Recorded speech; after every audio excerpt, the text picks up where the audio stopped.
एक ही घड़ी मुहूर्त में जन्म लेने पर भी सबके कर्म और भाग्य अलग अलग क्यों? एक बार एक राजा ने विद्वान ज्योतिषियों की सभा बुलाकर प्रश्न किया। मेरी जन्म पत्रिका के अनुसार मेरा राजा बनने का योग था।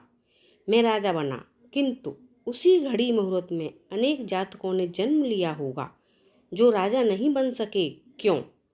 इसका क्या कारण है? राजा के इस प्रश्न से सब निरुत्त हो गए।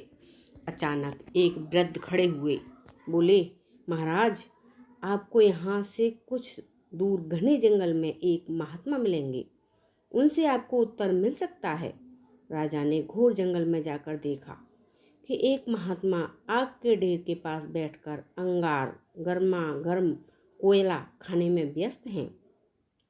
राजा ने महात्मा से जैसे ही प्रश्न पूछा, महात्मा ने क्रोधित होकर कहा, तेरे प्रश्न का उत्तर आगे पहाड़ियों के बीच एक और महात्मा हैं, वे दे सकते हैं। राजा की जिज्ञासा और बढ़ गई।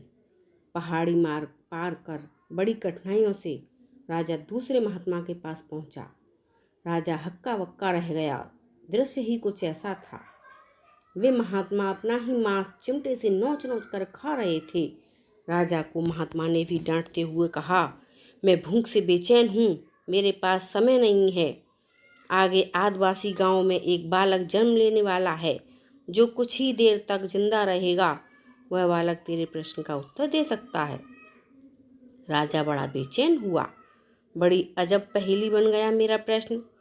उत्सुकता प्रबल थी। राजा पुनः कठिन मार्ग पार कर उस गांव में पहुंचा। गांव में उस दंपति के घर पहुंचकर सारी बात कही।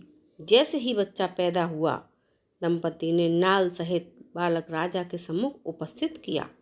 राजा को देखते ही बालक हंसते हुए बोलने लगा, राजन, मेरे पास भी समय नहीं है, किंतु अपना उत्तर सुन लो।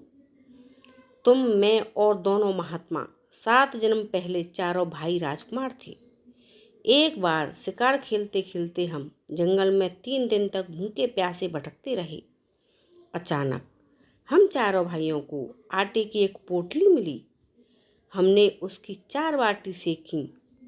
अपनी अपनी बाटी लेकर खाने बैठे ही थे कि भूख प्यास से तड़पते हुए एक महात्मा वहाँ आ गए। अंगार खाने वाले भैया से उन्होंने कहा, बेटा, मैं 10 दिन से भूखा हूँ, अपनी बाटी में से मुझे भी कुछ दे दो, मुझ पर दया करो, जिससे मेरा भी जीवन बच जाए। इतना सुनते ही भैया गुस्से से भड़क उठे और बोले, तुम्हें दे दूंगा तो मैं क्या खाऊंगा? आग, चलो भागो यहाँ से। वे महात्मा फिर मांस खाने वाले भैया के निकट आए। उनसे भी अपनी बात कही, किंतु उन भैया ने भी महात्मा से गुस्से में आकर कहा, बड़ी मुश्किल से प्राप्त ये बाटी तुम्हें दे दूंगा, तो क्या मैं अपना मांस नोच कर खाऊंगा? भूख से लाचार वे महात्मा मेरे पास भी आए, मुझसे भी बाटी मांगी, किंतु मैंने भी भूख से धैर्य खोकर कह दिया कि चलो आगे बढ़ो, मैं क्या भूखा मरूं? अंतिम आशा लिए वो महात्मा, हे राजन, आपके पास भी आए, दया की याचना की। दया करते हुए खुशी से आपने अपनी बाटी में से आधी बाटी आदर सहित उन महात्मा को दे दी। बाटी पाकर महात्मा बड़े खुश हुए और बोले, तुम्हारा भविष्य तुम्हारे कर्म और व्यवहार से फलेगा।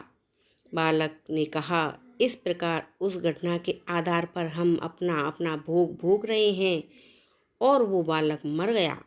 धरती पर एक समय में अनेकों फल फूल खिलते हैं, किंतु सबके रूप, गुण, आकार, प्रकार, स्वाद भिन्न होते हैं। राजा ने माना कि शास्त्र भी 3 प्रकार के हैं, ज्योतिष शास्त्र, कर्तव्य शास्त्र और व्यवहार शास्त्र। जातक सब अपना किया दिया लिया ही पाते हैं। यही है जीवन। गलत पासवर्ड से एक छोटा सा मोबाइल नहीं खुलता, तो सोचिए गलत कर्मों से जन्नत के दरवाजे कैसे खुलेंगे।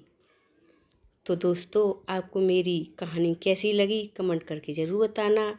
मेरे चैनल पर नए हो तो मेरे चैनल को लाइक शेयर सब्सक्राइब करना।